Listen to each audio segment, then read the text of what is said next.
नमस्कार साथियों, good morning everyone. तो सबसे पहले आप सभी का ऑनलाइन इंटर कॉलेज में स्वागत है। तो फिर आज हम आपको पढ़ाने वाले हैं इस लेक्चर में, इस वीडियो में पढ़ाएंगे आपको कक्षा 10 की विज्ञान की शाखा है जो भौतिक विज्ञान पढ़ाएंगे। भौतिक विज्ञान का चैप्टर जो है उस चैप्टर का है नाम प्रकाश का प्रवर्तन। चैप्टर पहला जो है आपका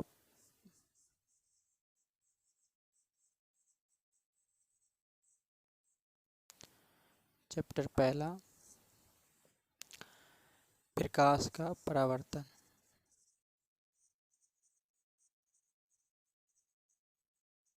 प्रकाश का परावर्तन तथा अपवर्तन।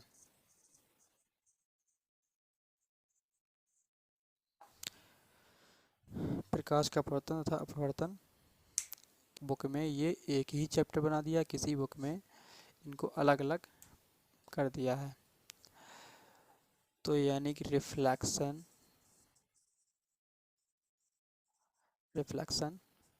And refraction of light. Refraction of light ये चैप्टर बड़ा ही इम्पोर्टेंट है क्लास 10th का जो बोर्ड परीक्षा होती है उसमें, उसके लिए। और इसमें हम आपको पढ़ाएंगे वक्र पृष्ठ द्वारा प्रकाश का परावर्तन। दूसरी हेडिंग होगी आपकी ये गोलीय दर्पण द्वारा प्रतिबिंब का बनना, मुख्य फोकस, वक्रता केंद्र, फोकस दूरी, आवर्धन क्षमता। आवर्धन पढ़ना की क्षमता नहीं पढ़ना है, आवर्धन पढ़ना खाली। बस इतनी चीज़ें इस चैप्टर में पढ़ेंगे। और इस चैप्टर में सबसे पहला है आपकी हेडिंग क्या है, प्रकाश। आपको प्रकाश के बारे में इसमें पता करना है। प्रकाश क्या है ये नहीं पता करना, प्रकाश क्या करता है, काम क्या है प्रकाश का, ये सिर्फ आपके एग्जाम में पूछा जाएगा। प्रकाश के बारे में डेफिनेशन प्रकाश की पूछी जाएगी।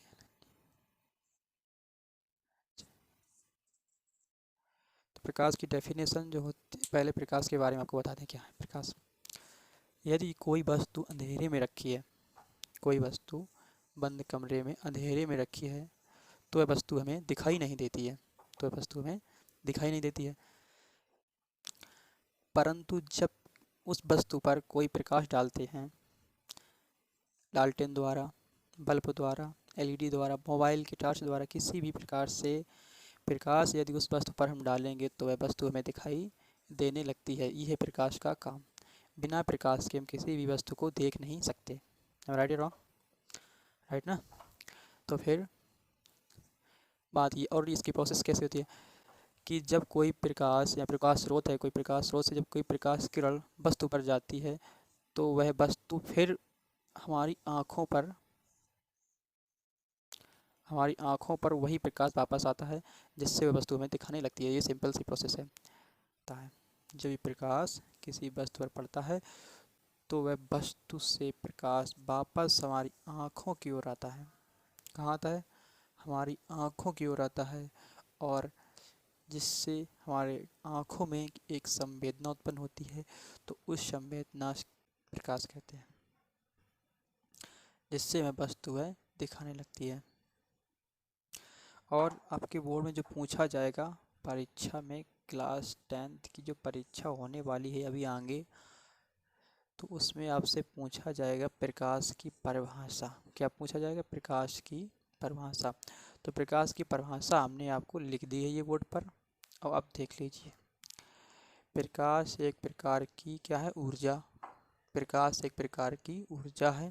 प्रकाश एक प्रकार की विकिरण ऊर्जा है जो कि हमारी आँखों में संवेदना उत्पन्न करती है और जिससे वस्तु हमें दिखाई देने लगती है। 3 पॉइंट हुए ना? देखो, सीधा सीधा लिख लो याद, एक कॉपी में कहीं पे कॉपी में ये लिख लो, और इसे याद हम अभी हाल तुरंत करा देंगे, देन देयर। बाद में याद करने का कोई झंझट ही नहीं, सीधा हल याद करो तुरंत, पॉइंट टू पॉइंट।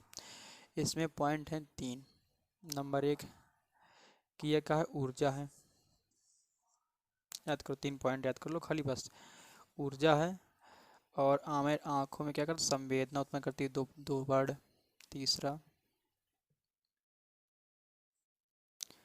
प्रकाश एक प्रकार की ऊर्जा है जो हमारी आँखों में, कहाँ पर, आँखों में संवेदन कर। 3 पॉइंट इसमें याद रख लो कि प्रकाश में क्या करना है कि प्रकाश एक प्रकार की विकिरण ऊर्जा है। कैसे? यहाँ प्रकाश एक प्रकार की विकिरण ऊर्जा। कैसे? प्रकाश एक प्रकार की विकिरण ऊर्जा है जो हमारी आँखों में जो हमारी आँखों में संवेदन उत्पन्न करती है,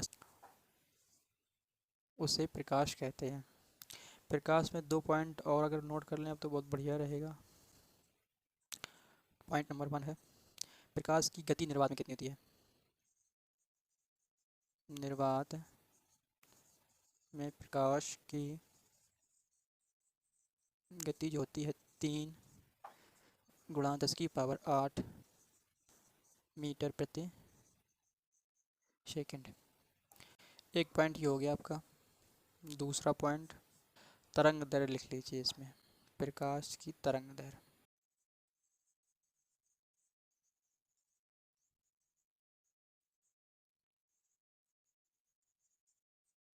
प्रकाश की तरंग दैर्घ्य कितनी होती है? 3900 एंगस्ट्रॉम, 3900 एंगस्ट्रॉम से 7800 एंगस्ट्रॉम। एक एंगस्ट्रॉम बराबर होता है 10⁻⁻10 मीटर। एक बार हम प्रकाश की परिभाषा को मुँह ज़बानी सुन लेते हैं। आपको याद कैसे करना है कि सबसे पहले याद करना है प्रकाश। आएगी आपके एग्जाम में आएगा क्वेश्चन, आया हुआ क्वेश्चन, प्रकाश क्या है? प्रकाश एक प्रकार की विकिरण ऊर्जा है। कैसी विकिरण ऊर्जा? ऊर्जा सभी हम बोल रहे ऊर्जा, तुम सुन रहे ऊर्जा, इधर ऊर्जा, खाना ऊर्जा, सब ऊर्जा। तो यह भी एक प्रकाश भी क्या है? एक प्रकार की ऊर्जा है। ब्रह्मांड में ऊर्जा की कमी नहीं है। तो प्रकाश एक प्रकार की क्या है? ऊर्जा है जो हमारी आँखों में संवेदना उत्पन्न करती है, जिससे हमें वस्तु दिखाई देने लगती है। जब संवेदना उत्पन्न होगी तो हमें वस्तु दिखाई देने लगती है, और इसको क्या कहते हैं? प्रकाश कहते हैं। प्रकाश की एक पॉइंट ये पूछा जा सकता है कि निर्वात में प्रकाश की गति कितनी होती है, चाल कितनी होती है? 10⁸ मीटर पर सेकेंड। और दूसरा पॉइंट आपका है ये, प्रकाश की तरंग दैर्घ्य 3900 एंगस्ट्रॉम से 7800 एंगस्ट्रॉम होती है। इतना है, आपको नोट कर लो, याद कर लो बस। और एक पॉइंट और नोट कर ले यहाँ पर, तीसरा, कि जो प्रकाश होता है, प्रकाश विद्युत चुम्बकीय तरंगों के रूप में चलता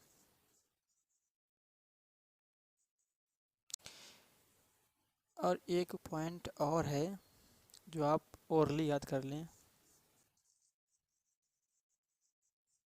प्रकाश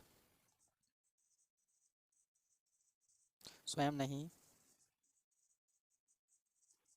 दिखता। यहाँ पर गति है, गति की जगह आप चाल कर लें तो काफ़ी बढ़िया रहेगा, क्योंकि गति से इसका जो मतलब बदल सकता है। तो चाल कर लीजिए यहाँ पर। तो हमने आपको ओरली प्रकाश के बारे में बता दिया है। एक बार और स्पीड में प्रकाश के बारे में पढ़ लेते हैं कि अंधेरे वस्तु, इधर देखें, कि जब कोई वस्तु अंधेरे में रखी होती है तो वस्तु में दिखाई नहीं देती है। जब कोई वस्तु अंधेरे में रखी होती है तो वह वस्तु हमें दिखाई नहीं देती है। जब उस वस्तु पर प्रकाश डालते हैं, मोमबत्ती द्वारा या बिजली के बल्ब द्वारा, लालटेन द्वारा, या एलईडी द्वारा, मोबाइल द्वारा, किसी भी द्वारा, बल्ब के तंतु से, क्या लिखा? बल्ब के तंतु से उससे विकिरण उत्सर्जित होता है। तो वह विकिरण फिर हमारी आँखों पर वस्तु पर गिरता है, तो वस्तु वापस हमारी आँखों पर भेज देता है, जिससे एक संवेदना उत्पन्न होती है। और उस संवेदना से उत्पन्न होती है तो उस संवेदना के कारण हमें वस्तु दिखाने लगती है। प्रकाश स्वयं नहीं दिखता है, प्रकाश से हम वस्तुओं को देख सकते हैं। प्रकाश एक प्रकार की विकिरण ऊर्जा है, ये बात है, यहाँ पर विकिरण ऊर्जा है। और विकिरण ऊर्जा है तो यह प्रकाश यानी वैद्युत चुम्बकीय तरंगों के रूप में चलती है। अगली हेडिंग है प्रकाश किरणों की पारस्परिक अनिर्भरता। Independency of rays light from each other. तो हम बात करना ये चाहते हैं कि प्रकाश जो किरणें होती हैं, मेन पॉइंट इसका, इसमें लिखना कुछ नहीं, सिर्फ समझा दें आपको बस, खाली ओरली इसमें लिखना नहीं आपको, सिर्फ हेडिंग डाल लो। बाई चांस किसी भी तरीके से कहीं से भी अगर एग्जाम में आ जाए तो आप इसको छोड़े ना, मेरे में पढ़ाने का मतलब ये है। तो इसमें सिर्फ आप हेडिंग डालो, खाली हेडिंग डाल के समझ लीजिए, खाली उसमें क्या लिखना कुछ नहीं है। तो हम ये कहना चाहते हैं कि प्रकाश किरणें की पारस्परिक मतलब आपस में, प्रकाश किरणों की पारस्परिक मतलब आपस में अनिर्भर, आ से अलग कर दें, निर्भरता मतलब आपस में कुछ निर्भरता होती है, कुछ ये एक दूसरे को प्रभाव डालती हैं। ये सिर्फ इस क्वेश्चन का पहुंचने का उद्देश्य है। तो हम बताएं कि ये कोई वस्तु है और यहाँ कोई एस यानी कि उसे कहते हैं क्या, स्रोत, सोर्स ये है। जब यानी ऐसे कुछ भी कर सकते हैं, मोमबत्ती बोल दो या फिर लाइट, किसी भी प्रकार की होनी चाहिए, प्रकाश से होना चाहिए स्रोत। जब यहाँ से किरणें यहाँ से किरणें जब किसी वस्तु पर गिरती हैं तो वह वस्तु प्रकाशित हो जाती है, मतलब वह वस्तु उस प्रकाश को अपने ऊपर ले लेती है, तो वह वस्तु कैसी हो जाती है, प्रकाशित हो जाती है। और वह कुछ किरणें हमारी आँख की ओर जिस इसने इसे यहाँ प्रकाश दिया, ये प्रकाशित हो गई, इसने कुछ प्रकाश हमारी आँख की ओर भेज दिया, जिससे वह वस्तु हमें दिखाई देने लगती है।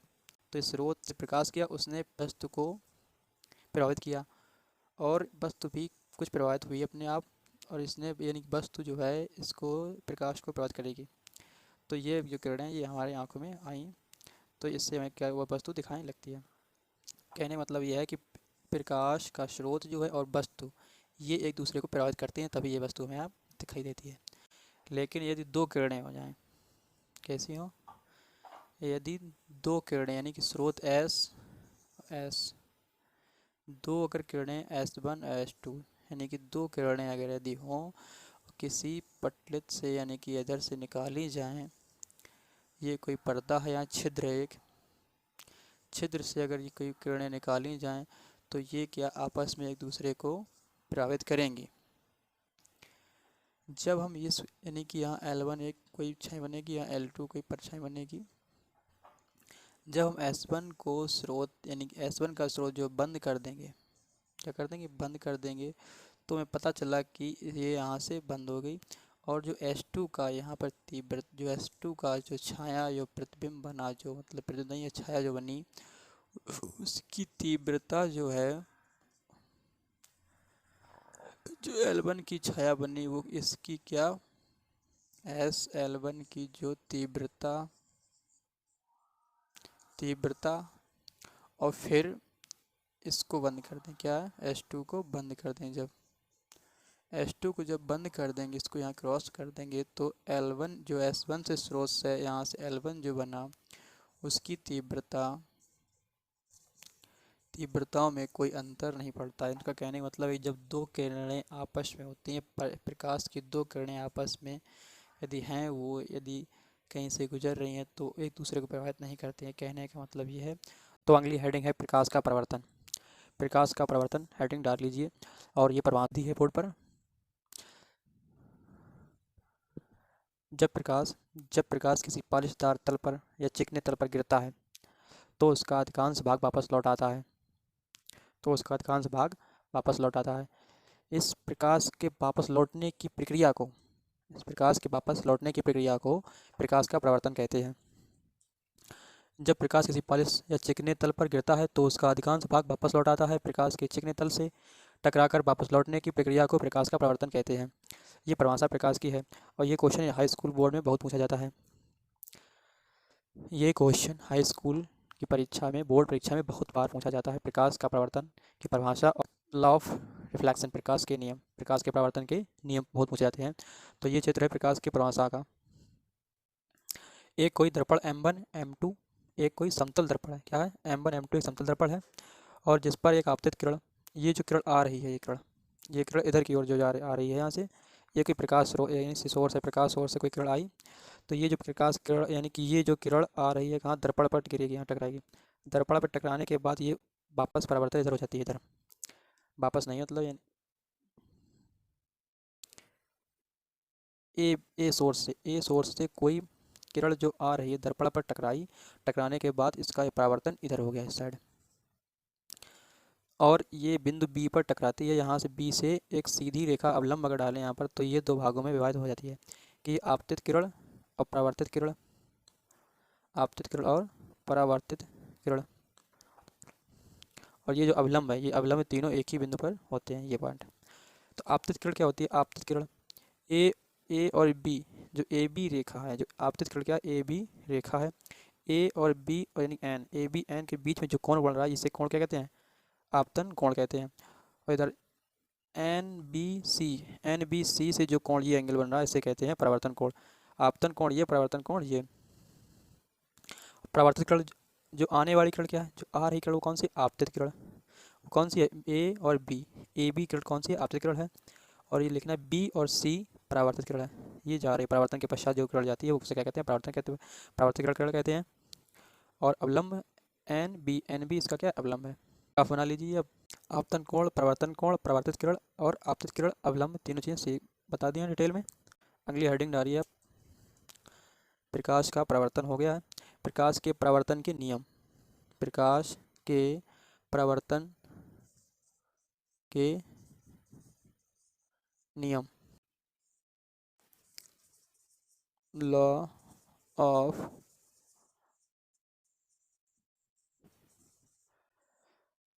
रिफ्लेक्शन।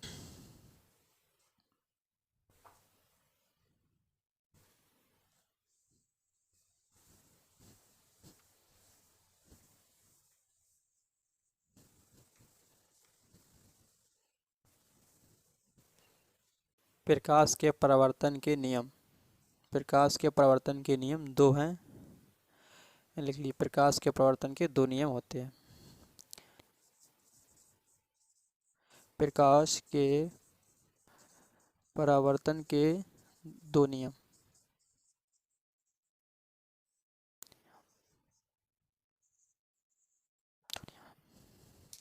नियम नंबर 1।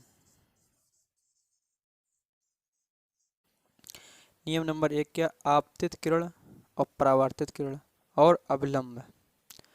क्या? आपतित किरण, आपतित आपतित किरण, कोमा परावर्तित किरण, परावर्तित किरण तथा तथा आपतन बिंदु पर अविलंब।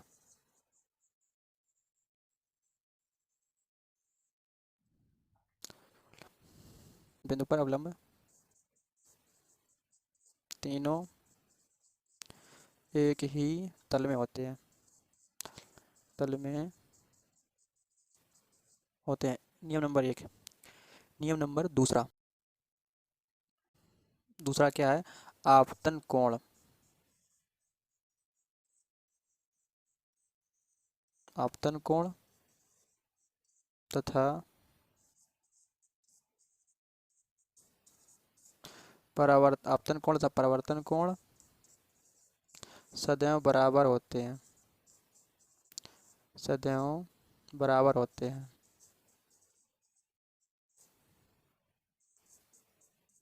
प्रकाश के परावर्तन की जो परिभाषा है वो लिख चुके हैं हम, और प्रकाश के परावर्तन के जो नियम है वो दोनों लिख चुके हैं कि प्रकाश के परावर्तन के दो नियम हैं। प्रकाश के परावर्तन के दो नियम हैं। नियम नंबर 1 है आपतित किरण, परावर्तित किरण तथा अवलंब तथा आपतन बिंदु पर अवलंब तीनों एक ही तल में होते हैं। नियम नंबर 2 है आपतन कोण तथा परावर्तन कोण सदैव बराबर होते हैं। इसमें दिखाया गया आपतन किरण। नियम नंबर 1 देखें ग्राफ में, आपतित किरण, आपतित किरण और परावर्तित किरण ये, और अवलंब आपतन बिंदु यहाँ पर किया गया। कहाँ पर? आपतन बिंदु। तीनों आपतित किरण, परावर्तित किरण और आपतन बिंदु, ये है आपतन बिंदु। यहाँ पर आपतन बिंदु पर अवलंब, आपतन तीनों एक ही तल में होते हैं। कैसे होते हैं? तीनों एक ही तल में होते हैं, एक ही जगह, तीनों एक ही तल में एक ही होते हैं। और दूसरा नियम क्या है? आपतन कोण तथा परावर्तन कोण। आपतन कोण ये और परावर्तन कोण सदैव कैसे होते हैं? बराबर होते हैं। यदि कोई दूसरी किरण इसी दर्पण पर किसी और एंगल से, तिरछे एंगल से आती है तो वह थोड़ा और तिरछा हो जाएगी। जितने एंगल से इधर आएगी उतने एंगल से इधर जाएगी, यानी कि बीच के जो अवलंब जब खींचेंगे इसका, जो बीच का अवलंब होगा वो अवलंब कैसा होगा, अवलंब बीच में डालने के बाद जो बीच के कोण जो दोनों होंगे वो कोण, दोनों कोण कैसे बराबर होंगे, सदैव कैसे होंगे, बराबर होंगे। जब तक बराबर होंगे तभी इससे आप परावर्तन का नियम लागू होता है यहाँ पर। तो अब अगली हेडिंग है प्रतिबिंब के बारे में बताएंगे। और एक और परिभाषा है इसमें, एक और थोड़ा छोटा सा पॉइंट दिया गया, प्रकाश। प्रकाश किरणों की उत्क्रमणीयता, मतलब प्रकाश जो किरणें होती हैं एक दूसरे पर निर्भर करती हैं या नहीं निर्भर करती हैं।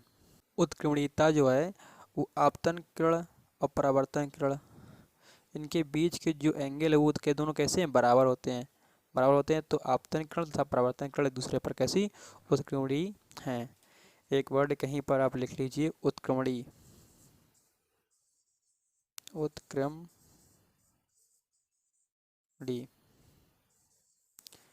ये वर्ड सिर्फ कॉपी में अपने एक जगह साइड में लिख लीजिए कि कभी बाई चांस उत्क्रमणीय आ जाए या ऑप्शनल बना दिया जाए उत्क्रमणीय का, तो कैसे पहचानेंगे उत्क्रमणीय क्या है। प्रकाश की जो किरणें होती हैं उत्क्रमणीय हैं, एक दूसरे पर निर्भर ये करती हैं। तो इसके बाद अब अगली हेडिंग है प्रतिबिंब। तो अगली हेडिंग है आपकी प्रतिबिंब। प्रतिबिंब, इमेज।